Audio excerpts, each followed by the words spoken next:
Bien, nous allons maintenant apprendre à faire du maillage personnalisé et même à subdiviser la surface en domaines. Et pourquoi en domaines? Parce que dans certaines zones, on va vouloir affiner le maillage par rapport à d'autres où l'évolution et le gradient est beaucoup moins important. Pour ce faire, il faut d'abord définir les domaines d'analyse. Alors, je vais en faire un exemple. Je vais essayer de déterminer dans cette zone-ci un maillage beaucoup plus fin. Allons-y, pour ça on va tracer le contour du domaine particulier. Je vais cliquer donc sur le plan qui correspond au plan de la surface. Je vais ouvrir une esquisse, créer un domaine. Alors je vais créer un domaine par exemple très simple, qui sera un rectangle et qui va me permettre de faire une découpe d'une zone particulière de notre surface. Par exemple celle-ci. On peut la dimensionner éventuellement pour être certain qu'elle soit bien positionnée par rapport à la zone qui nous intéresse.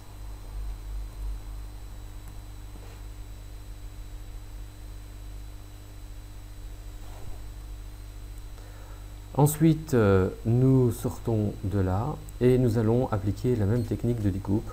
En d'autres termes, on lance la commande découpe. On va désigner ici dans l'élément coupé la surface. On va désigner l'élément coupant qui est la surface qui est ici. Il me signale des erreurs éventuelles, d'accord.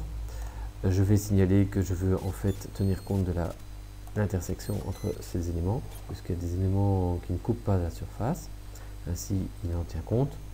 Et je vais demander de garder les deux parties. OK. Voilà, j'ai gardé les deux parties, donc maintenant il distingue bien les deux surfaces sur l'objet. Pour que l'analyse puisse se faire sur l'entièreté du volume, enfin l'entièreté de la surface, il faut que je regroupe le tout. On va donc aller dans la commande de regroupement, assemblage, voilà. On va sélectionner les deux portions de surface, je fais OK. Donc maintenant il considère que c'est une surface complète, mais il arrive à distinguer les deux parties. Il suffira lors de sélection. On va maintenant appeler le module de définition de maillage avancé. On lance donc ce module. Voilà, on est en analyse statique. OK, on va tourner un petit peu la pièce. Bien. Ensuite, nous allons demander de faire un maillage du type avancé. Voilà, le maillage avancé. Il va me demander la surface concernée. Je vais donc la désigner, ce qui est fait. On va lui donner un maillage de départ, un maillage de base d'une certaine dimension. Par exemple, je vais prendre 4. Si je veux que du quadrangulaire, je clique sur quadrangulaire.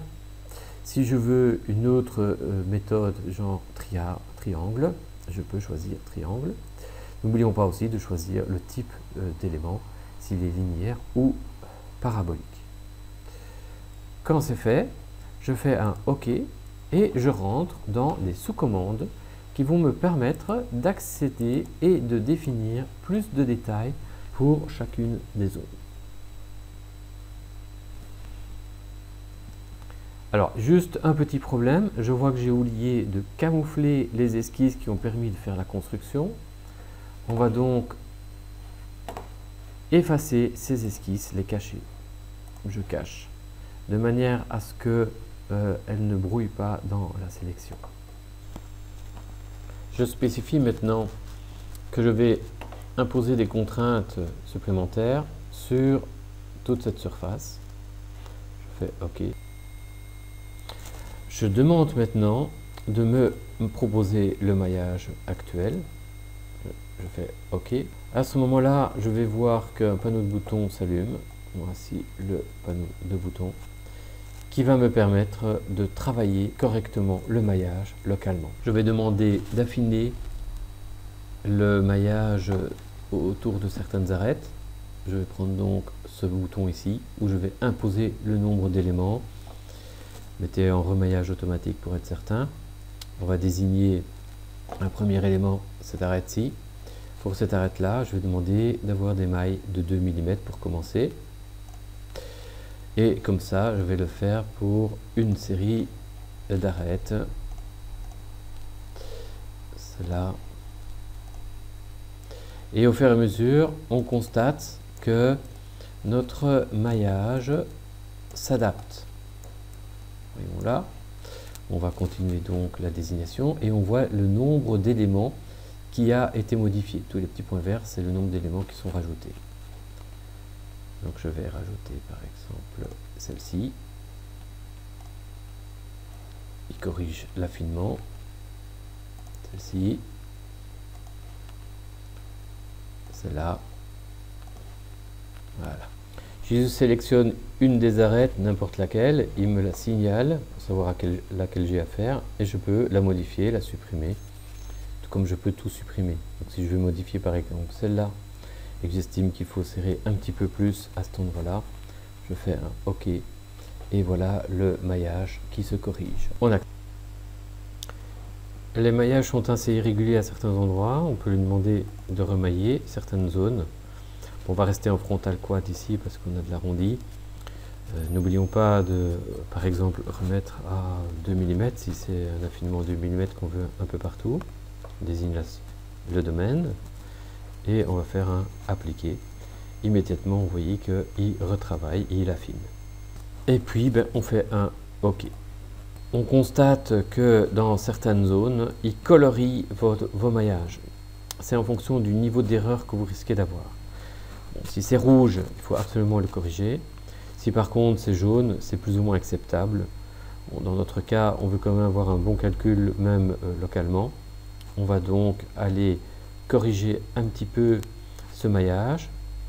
Vous pouvez cliquer toutes les options qui sont ici. Et on va ainsi scinder en morceaux certaines zones de manière à régulariser le calcul. Et on fait OK.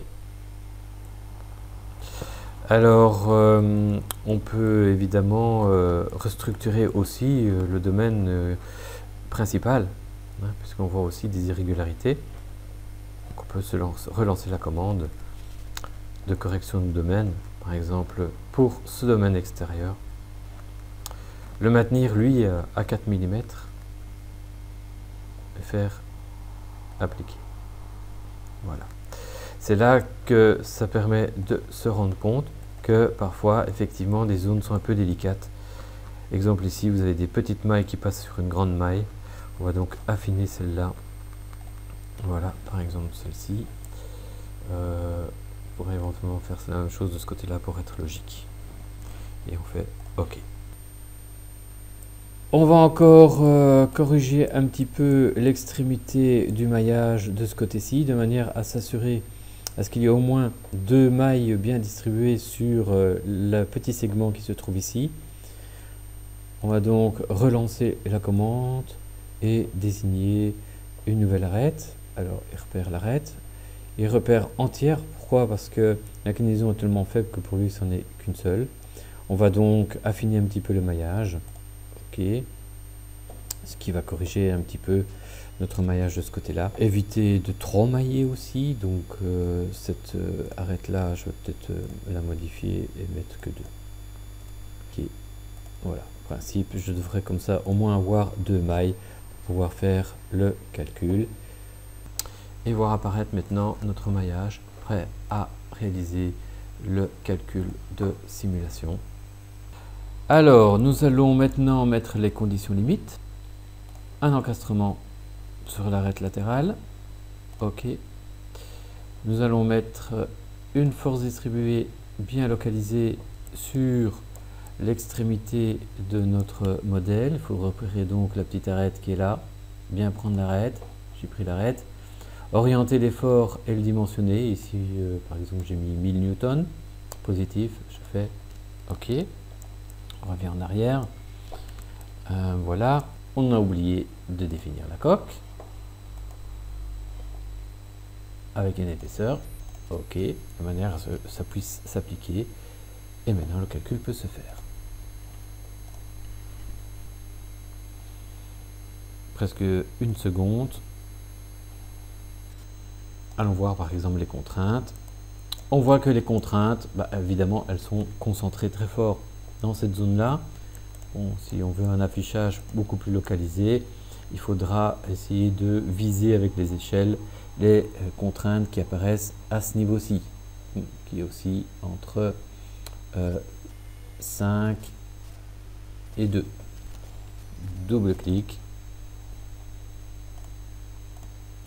localiser entre 5 et par exemple 1. Appliquer de manière à avoir une meilleure visualisation des contraintes qui apparaissent au sein du matériau.